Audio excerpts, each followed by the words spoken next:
En los lavabos y sanitarios podemos encontrar infinidad de minerales dependiendo de su composición. Hoy nos centraremos en los lavados de cerámica y de piedra. En cuanto a la composición más común de los lavabos, encontraríamos la cerámica, formada a partir de arcilla y otros minerales como los feldespatos o el sílice. Entonces, el uso de la cerámica ha sido uno de los avances más importantes de la historia de la humanidad. Se data su uso a partir del Neolítico en distintas partes del mundo, cuando los seres humanos dejaron de llevar un estilo de vida nómada y empezaron a asentarse y vivir de la agricultura. Entonces se usaban distintos tipos de arcilla, bien para almacenar alimento y agua, también para crear recipientes e incluso en rituales religiosos.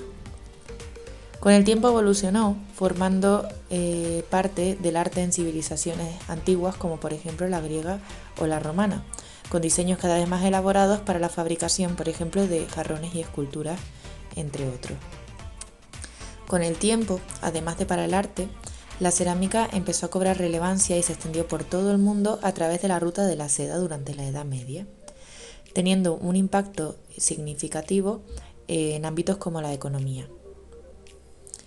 Hoy en día es un elemento fundamental en la industria de la construcción y está presente en la mayoría de nuestros hogares, no solo en este ámbito de la construcción, sino también en el arte. Una vez visto la evolución de la cerámica en esta línea temporal, nos preguntamos cómo es el proceso desde que se mezclan los minerales hasta obtener, por ejemplo, el lavamanos de nuestro baño.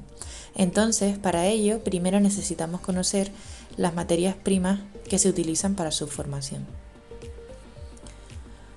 Como hemos mencionado antes, la materia prima esencial en la cerámica es la arcilla. Las arcillas en general son partículas de unos 0,004 milímetros de tamaño, a partir de las cuales se forman las rocas sedimentarias detríticas como las lutitas.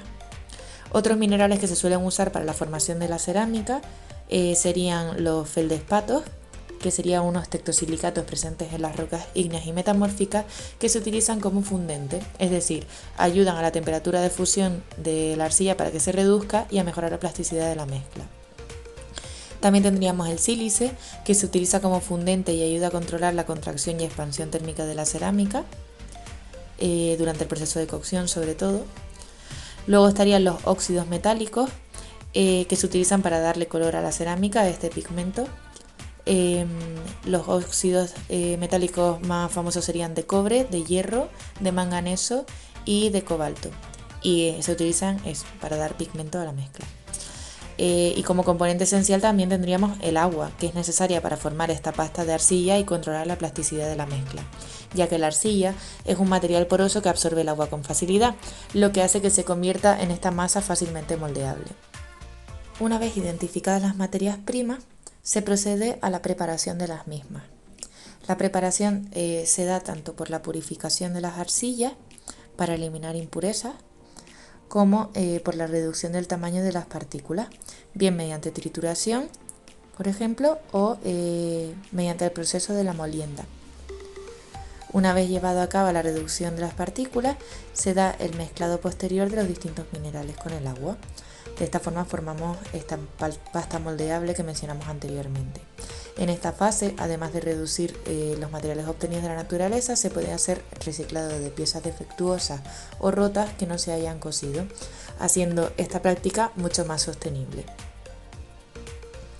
Una vez llevado a cabo el proceso de la preparación de las materias primas, se le da forma a la pieza, lo que se denomina el proceso de conformado. Y una vez dada la forma, se va a proceder al secado de la pieza. En el secado se elimina el agua de la pieza antes de ser sometido a altas temperaturas.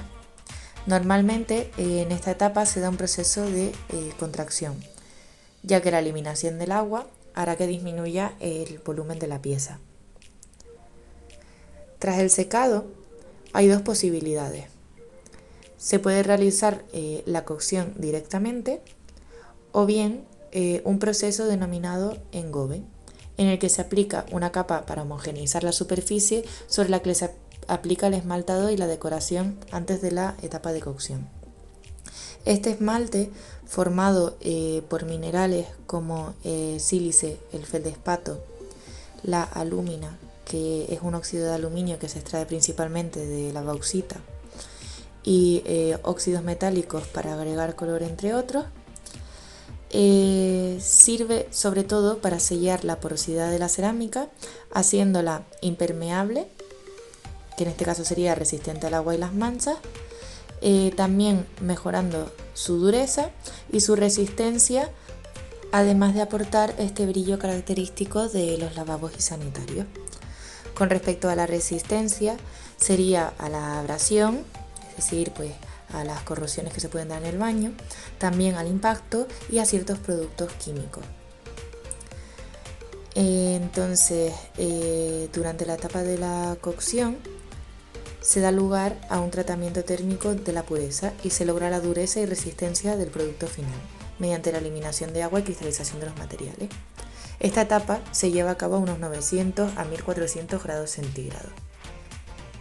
Por último, tras la cocción, se da lugar al acabado, que puede ser, por ejemplo, el proceso de pulido de las piezas.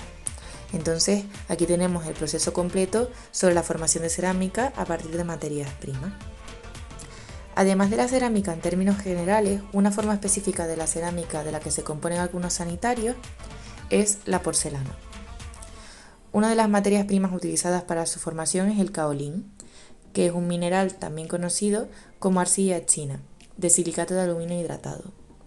Su color blanco hace que sea utilizado como pigmento y para dar plasticidad a la mezcla debido a su alto punto de fusión. Esta mezcla se cuece a temperaturas más altas que la cerámica, por lo que suele ser un producto más duro y más resistente al calor, además de tener colores más claros que la cerámica debido a los pigmentos naturales de cada uno. Así, dentro de la cerámica podemos conocer materiales como la porcelana, característicos de nuestro entorno. Luego, por otro lado, otro componente para la construcción de baños y sanitarios es la piedra. Desde la antigüedad, la piedra natural ha sido un material primordial en la arquitectura, estando presente, por ejemplo, en las famosas termas romanas que han perdurado al paso del tiempo. Sin embargo, el coste es mucho más elevado que el de la cerámica para su construcción, extracción, fabricación, y se suele asociar a ambientes elegantes de forma estética. Aún así, son materiales muy duraderos y resistentes, lo que alarga su vida útil. Las más comunes serían el mármol, que es una roca metamórfica formada a partir del metamorfismo de calcitas y dolomitas, el travertino, que es una roca sedimentaria química, el granito, que es una roca ígnea plutónica ácida formada por cuarzo, feldespatos, plagioclasias y micas, la cuarcita, una roca metamórfica formada a partir de areniscas ricas en cuarzo, y la caliza, como roca sedimentaria compuesta en su mayoría por calcita. Ahora que hemos visto estos dos tipos de materiales, entre otros, para la construcción de lavabos y sanitarios, vamos a hablar sobre su comparación con respecto a cómo de sostenible es cada uno de estos materiales. Así podemos averiguar qué pasa en términos de sostenibilidad. Miraremos características como la extracción, la fabricación o, por ejemplo, la durabilidad de cada uno de ellos. En cuanto a la extracción de la piedra natural, puede tener un impacto en la alteración del paisaje bastante significativa si no se siguen prácticas sostenibles, mientras que la extracción de materiales de la cerámica se puede extraer de manera más sostenible, además de utilizar productos reciclados. En cuanto a la fabricación, ambas requieren de mucha energía, y en la durabilidad la piedra es más duradera, aunque requiere de más mantenimiento para conservar esta estética de la que hablamos. Además, habría que considerar para ambas pues si se llevan a cabo transportes y políticas de residuos sostenibles. Gracias a este vídeo hemos podido ver que los minerales son esenciales en nuestros hogares y en nuestra vida tal y como la conocemos. Muchas gracias por ver el vídeo, esperemos que les haya gustado y a seguir aprendiendo. Un saludo.